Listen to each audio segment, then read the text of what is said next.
What's your style struggle? My shopping habits. I have too many clothes and I can't stop buying more. Sound familiar? Let's chat about that today. Hello, I'm Kristen from Kristen Cain Style. Welcome. I'm so glad that you're here. If we haven't met before, I am a style and mindset coach. I help women create wardrobes they absolutely love wearing by teaching them how to grow their style self-trust so that they can shop and edit and create outfits and pack for travel and get dressed for special occasions, all knowing that they are making the right choices for them, for that day, for that occasion, and they have the confidence to really truly get dressed and show up authentically in their lives.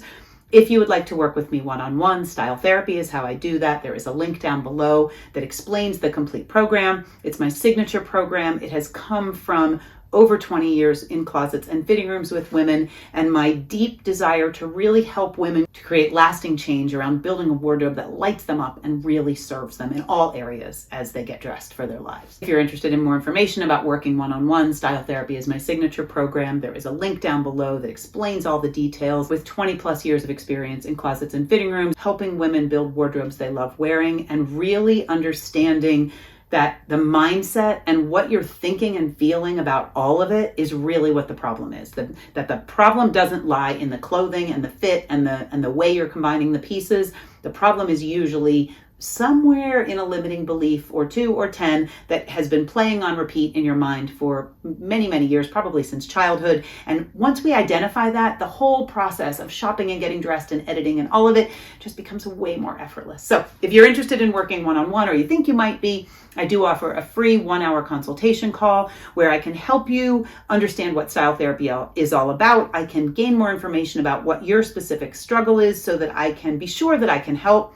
I have yet to meet a style struggle that I can't help, but I want to make sure of that, and I can help you make a decision on whether investing in style therapy is the right fit for you right now. So today, I want to talk about, this was a style struggle that was submitted to me to kind of cover here, and I'm excited to do so, and it was about this person's shopping habits and the fact that they already have way too much clothing, way too much in their wardrobe, and that they just can't stop buying more.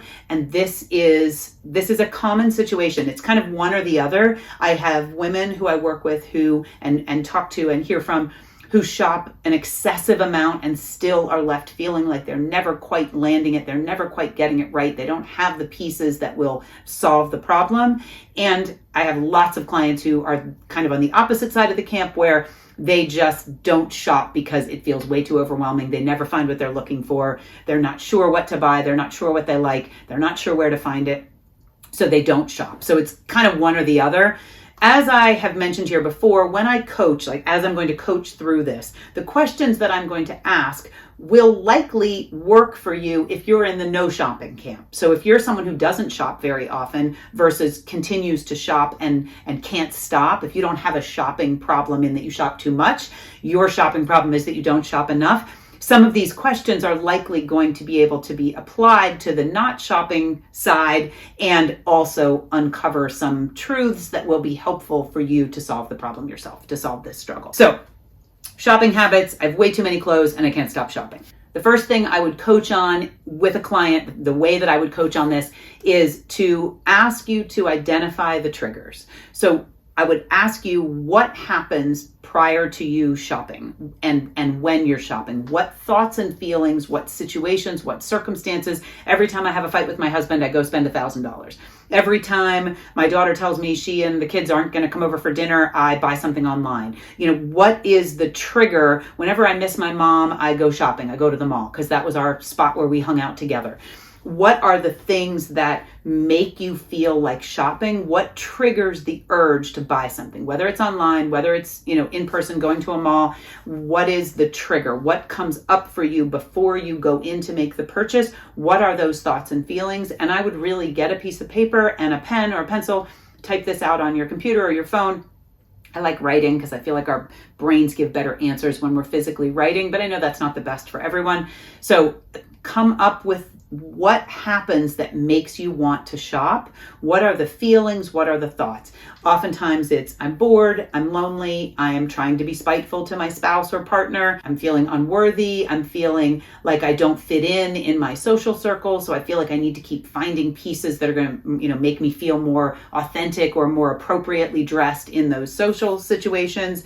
I'm going on a trip or I'm going on a date and I don't have anything to wear, and so I'm shopping because this new circumstance, new situation has presented itself and I need something to wear. I can't really find what I'm looking for, so I keep buying alternatives, hoping that I'm going to land on the right thing. I can't really afford the piece that I want, so I keep buying alternative pieces that are, less expensive, that I think are going to solve the problem. But what I really want is that one that's a few $100s instead of the one that's $29.99, and I keep trying to find the $29.99 version. I'm searching for something in my life beyond clothing. This is sort of a creative outlet for me. I'm feeling, like I don't have anything to get excited about or be creative about. So shopping's the thing that I do. I love spending money. It makes me feel abundant when I can go into Target or Neiman Marcus or wherever, or when I can go online and click purchase. That generates a feeling of abundance for me in the moment. I keep hoping that by buying one more thing, it's going to make it easier for me to get dressed. I follow a lot of influencers and I'm constantly influenced by the pieces. It was on sale and I really love a sale. I've heard all of this and hundreds more of the reasons and the triggers and the things that come up for women when they shop and when they spend money on clothing.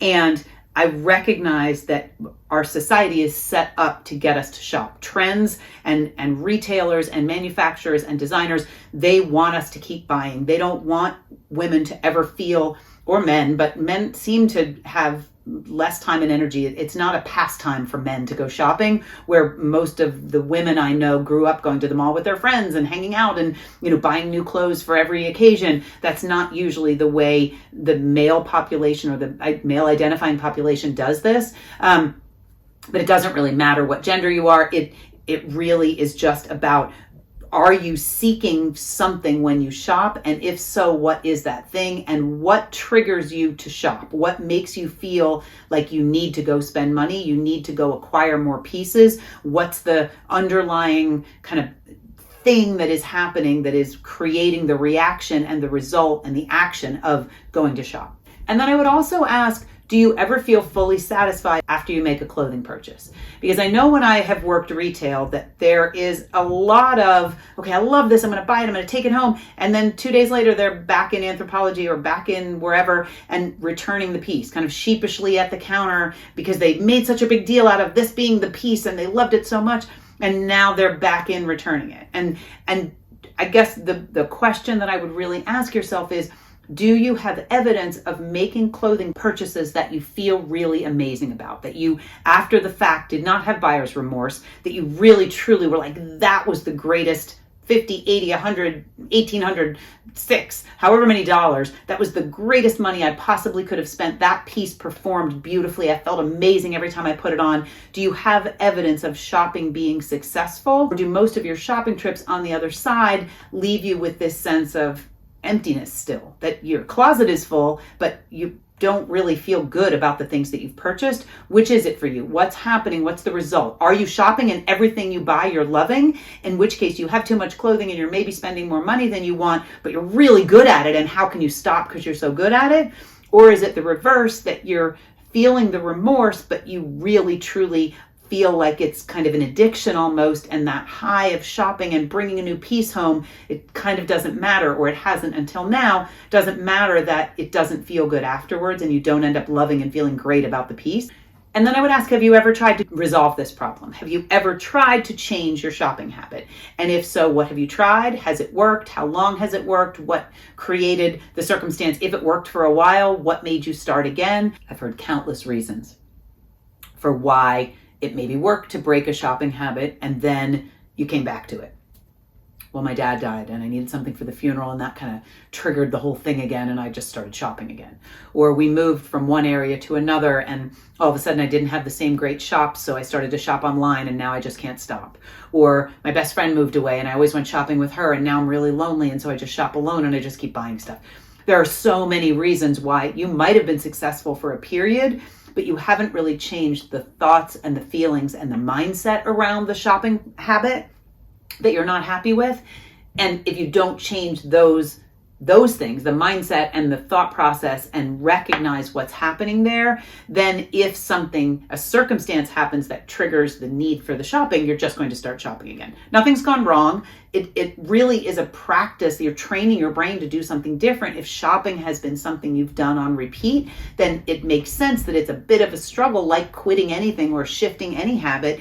It makes sense that it takes a little bit of time and a little bit of training and practice to move yourself in a different direction, which is I only shop when I actually need something, and I make sure that I am buying pieces, to the best of my ability that are going to really serve me. I want to make sure it's clear that style self-trust and building your own sense of style self-trust is an absolute cure for shopping too much. Because once you understand who you want to show up as, what that version of you is that you're creating and getting dressed for right now, and what she likes and what she doesn't like, and what she needs in her wardrobe and what she already has, and how she's going to create an outfit that feels authentic and fabulous for her right now. Once you develop that sense of style self-trust, there's not really any need to just keep shopping. It loosens the grip that magical bring something new in, try to keep solving the style struggle thing, that shopping no longer has, that excessive shopping no longer has a hold on you, because you know yourself, you know your style, you trust yourself, you know what's authentic for you. So there's not any reason to continue with that excess. It makes it less important. It makes it unnecessary to keep buying pieces, because you know how to create a wardrobe that works for you, and those extra pieces are just a waste of your time and money and energy. So I just want to run through, and I don't think I've ever actually talked about this breaking a shopping habit topic here before, but I want to run through 8 kind of steps that you can take to stop shopping so much, in addition to really just getting curious about why. Why are you shopping? What's the trigger? What's happening? And why do you want to stop? Because I think if you don't know what, and I'm getting ahead of myself a little bit, if you don't know why you don't like this habit, why this habit isn't serving you, then it makes it hard to want to change it, because you're like, well, it's actually not a problem. And for some women, it's not. I have known many women who shop way more than I would ever be comfortable with at any income level, any closet space, amount. It's just, I don't want that many pieces in my wardrobe. And I shop too much for some women. My business is style, so I shop a decent amount. Mostly I thrift. I'm not spending a large amount of money, but it's all relative. So some women write to me and tell me, you have way too many clothes. They might be right, but it's not a problem for me. I'm not making that mean anything about me. I have no drama about the amount of clothing that I have. If I had more clothing, I could imagine feeling more dramatic about it. And if I had less clothing, I could imagine that bringing up some stuff and feeling like I needed to shop. But just like anything, we all have kind of our set point. And so if you are not happy with the amount of shopping you're doing and the amount of pieces you're bringing in, then you've gone beyond your set point, and we need to get you regulated back to where you feel comfortable, where your closet feels comfortable, where your budget feels comfortable. And the same is true if you don't have enough clothing. If you're really feeling like you're lacking the pieces to get dressed, then it's a matter of shopping in order to get you to a baseline that really allows you to just get dressed and feel great in your clothes. So I'm going to run through 8 things that really, truly can help kind of set this shopping pattern aside, kind of break it, pause it, interrupt it. That's the word. Can interrupt it a little bit so that you can get some clarity and consider how you want to proceed. Number 1 is set clear goals. Get really clear on what your goal is with regard to your wardrobe and your shopping habits. Do you want to not shop as much because it's affecting your mental health? Like you're really stressed out about how full your closet is, or how irritated your partner is because you keep spending money and keep bringing in more things? Do you just want a more streamlined style and you realize that all this excess isn't giving you the ease that you want when it's time to get dressed? What do you want to spend less money? Are you saving for a trip or for college or for something, and you want to use the funds that you're spending on shopping on something else in your life? Even just put it into savings or invest it. What is your reasoning? What is your why? How is your life going to be better if you stop shopping so much, if you can break this habit? You want to set some goals and really get clear on why do you want to change this? Because if you don't understand why you want to change it, it's going to be really easy to forget that you want to change it and pull into Target parking lot or the mall or log on to your favorite website at night and just start shopping. So set goals for, if it's a monetary goal, I want to save enough money to buy a first-class flight to wherever. And so I am going to stop shopping until that happens. I want to set the goal of not shopping for the rest of the month. Whatever your goal is and whatever your reason is for why, I want to be a better example for my children or my grandchildren, whatever the reason is, identify that, because then you're going to have sort of an anchor to come back to for why you want to change this habit. And then I would create a budget. And the budget does not have to be monetary, although the budget could be monetary. This is how much money I'm going to spend per month, per season, per year, whatever, on clothing. And then actually adhere, pay attention, use different budgeting apps and ways. There are lots of them. I'm not going to get into that here, but create a budget, financial budget if that's the case, and then make sure that you are adhering to that and watch the shopping and track the shopping to stay within that budget. It could also be a budget of the number of hangers that are in your closet. Edit out your closet. These are the pieces, these are the number of hangers that fit in my closet without it feeling stressful and packed. So if I bring a piece in, I'm going to eliminate a piece. This is the budget for my closet space, for my wardrobe. And I'm not going to buy more hangers. I'm going to use what I have. And when these hangers are full, if I want to buy something, I need to eliminate something. Your budget could be kind of from a capsule wardrobe standpoint, like Courtney Carver's Project 333. It could be, I only want to have 33 pieces in my wardrobe. So my budget is 33 pieces and I can't bring anything in. If I already have 33 pieces, that's it. It could be that you want to buy only 24 pieces within the calendar year of 2024. I know a lot of fashion influencers who are more minimal and really mindful of their purchasing with regard to clothing. I know that they will sometimes limit it to what the year is. So in 2024, I'm bringing in 24 new pieces. That's it. I'm not doing that, but some are. So whatever your kind of budget is, whatever your allotment is for the shopping, set that so that you have a parameter. 33 pieces is it, or this many hangers, 80 hangers, or whatever it is. It doesn't have to be a small number. It just has to be a number so that you can see when you're starting to shop too much and you have too many pieces, or you've spent too much money, or you're kind of tipped over to the other side. And then the next thing is super obvious and easy, and yet I think we all overlook it in this world of being bombarded with information. Unfollow accounts that make you feel like you want to purchase. Stop following the stores that are sharing with you and the brands that are sharing with you their great deals and the influencers that are doing the same. Unsubscribe from the emails that you get that tell you that Madewell or Anthro or Target or whoever is having a great sale and you absolutely need to be shopping for something. It really is a very fundamentally simple way of doing it, but if you can create this out of sight, out of mind situation where you are not getting sucked into, oh my gosh, but it's such a good deal, I have to do it, or oh my gosh, that influencer is wearing it, so I have to have one for summer also. If you can break that pattern where you see it and then you have to buy it by just simply not seeing it, that can go a long way. So don't drive past your favorite mall on your way home from work. Take a different route. Don't go meet your daughter at the mall for lunch. If when you're at the mall, you tend to shop for things that you don't actually need for yourself.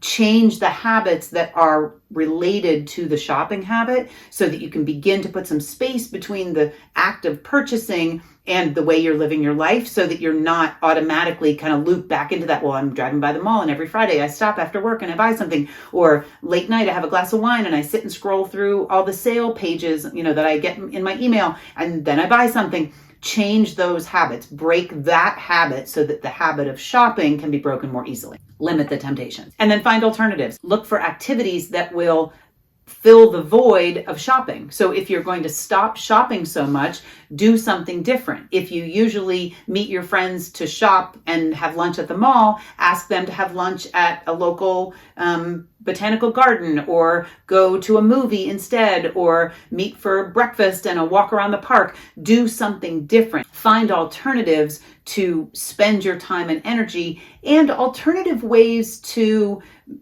manage and deal with the emotions that were the triggers that you identified way back in the beginning. If when you miss your mom, you tend to shop, come up with a new way to honor the memory of your mom and missing your mom that feels really good, but that doesn't have anything to do with buying anything. Come up with new alternative ways of dealing with those triggers and filling the void or filling the need to shop and buy something that doesn't include the shopping, so that you're beginning to diminish the flow of new pieces that are coming in that really was overwhelming. And then I'm sure you've heard this before, lots of people talk about freezing the credit card in a block of ice in your freezer so that you can't access it very easily. Certainly all our computers and devices seem to save those numbers now, so it's not quite the same.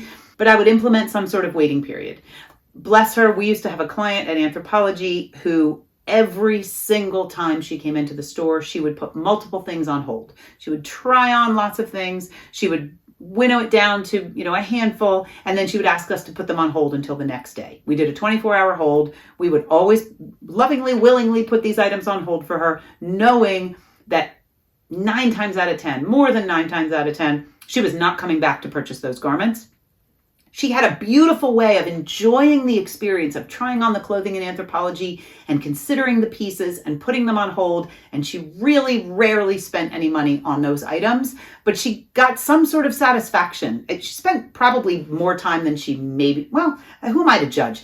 She spent as much time as she had allotted for this activity, and she wasn't spending any money and she wasn't clogging up her closet. So that seems a little too tempting for someone who is currently in the active process of shopping too much, but set yourself, ultimately, maybe it will work for you to just go into a beautiful store and try things on and not purchase anything. But for right now, I would set some sort of a waiting period, whether it's I'm going to put some things in my cart and I'm going to wait 24 hours, I'm going to wait 2 days, I'm going to wait a week, I'm going to wait until the beginning of the next month, whatever feels like it's actually going to help break the habit for you and put enough time and separation that your brain will not have that hit of dopamine that says, oh my gosh, we found this thing, we put it in our cart and now we bought it and it's on its way to us. You'll break that cycle by waiting a little bit. So implement whatever feels right for you, some sort of a waiting period, so that when you find something, or you're just arbitrarily grabbing things at a store or online to purchase, and you feel that sense of, oh, this is what I do, and I'm just going to have more stuff in my closet, and it's not going to serve me, and it's already too crowded, and I can't stop shopping, put a waiting period in place.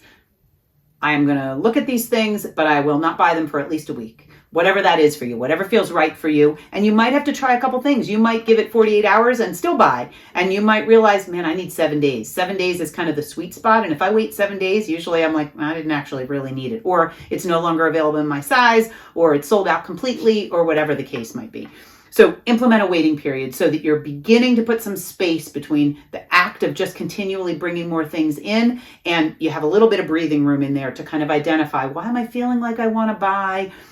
Do I really need that piece? Does it actually serve me? Is it an important investment? And kind of go from there. And the next thing is to track your progress. Really get clear on, wow, it has been 2 months and I haven't purchased any new hangers, and my closet isn't overflowing, and I don't have things piled on the end of the chair on the end of my bed because I bought too much stuff and it doesn't fit in my closet.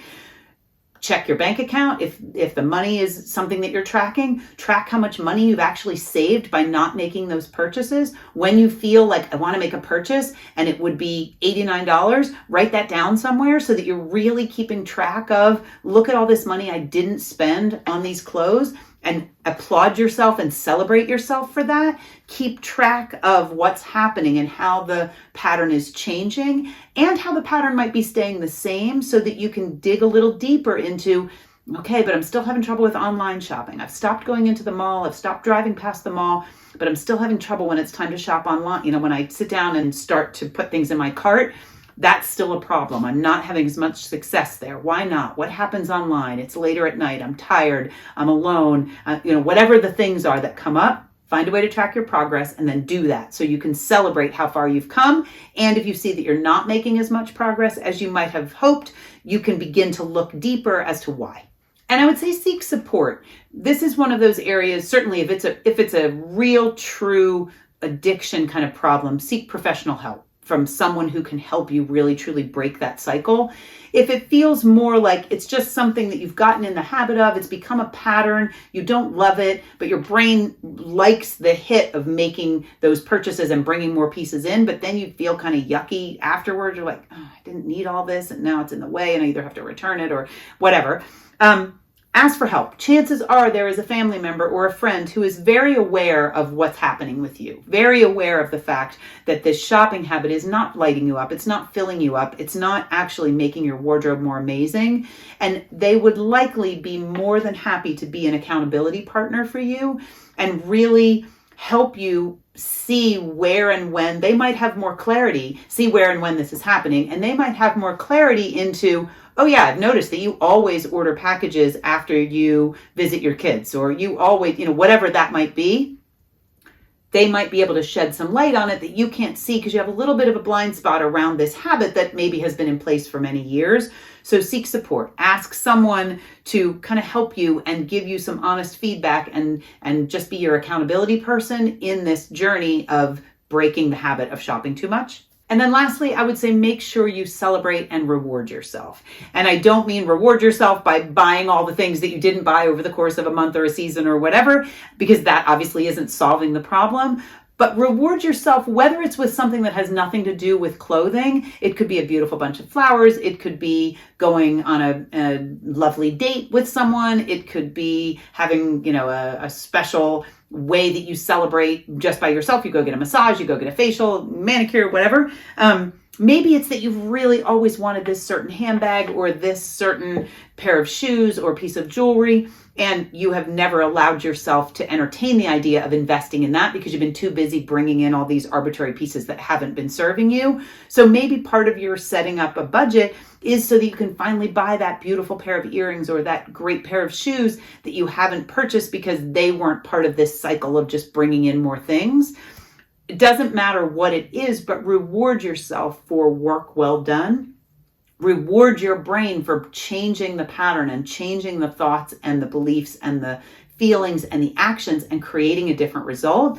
Reward yourself, whatever that looks like. It could be painting your closet. It could be buying yourself all new hangers. It could be, like I said, travel or purchasing something really special or flowers or an ice cream sundae or whatever it is for you.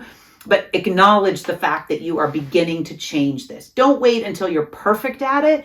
As you begin to collect some evidence of the fact that you are changing the pattern and you are no longer shopping mindlessly and excessively and without intention, celebrate yourself. Do something that will reward your brain for being on board with making this change, and then just kind of keep going. Keep checking in with yourself. When you, as perfectionists like to say, fall off the wagon and find yourself with a bunch of packages that you maybe didn't really want to bring home, evaluate what happened. What was I thinking and feeling that made me decide that I needed to do this today? I don't feel good about this. I'm going to return these things. Or I actually am coming at this from a whole different place. And when I bought these things, it was with intention. And I'm really glad that I purchased these pieces because they actually do serve me. Now that I've broken the habit of just shopping and bringing all these pieces in, I can see more clearly what is in my wardrobe, what I need in my wardrobe, what would make it easier to get dressed.